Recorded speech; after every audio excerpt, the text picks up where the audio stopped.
To find the best techniques and combine them in the best way requires you to have a clear and thorough understanding of each technique. Therefore, before we start, let's do a review of the vital characteristics of float, relative position, and absolute position. First, float. When you're floating elements, especially when you are floating a series of sibling elements, pay extra attention to the width and height of each floated element.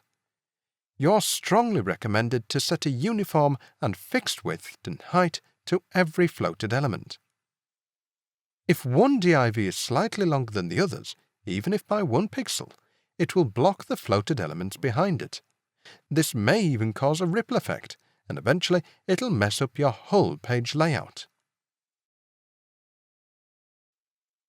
Second, relative position. Relative position works like a magician, meaning it can trick the browser.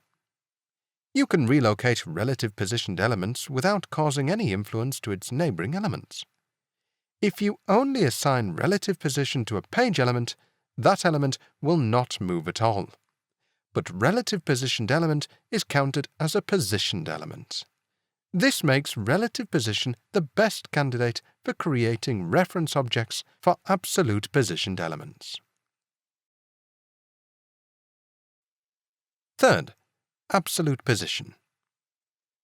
The most important application of absolute position is to create multiple layer web pages.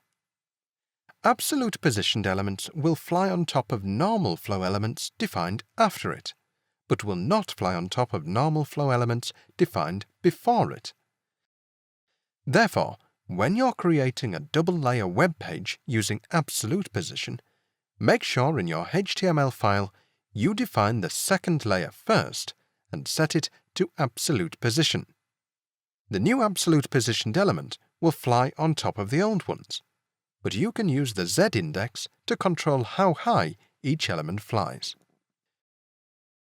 When adjusting absolute positioned element's location, you should first find out who will be used as the reference object, the browser border or the closest positioned parent div.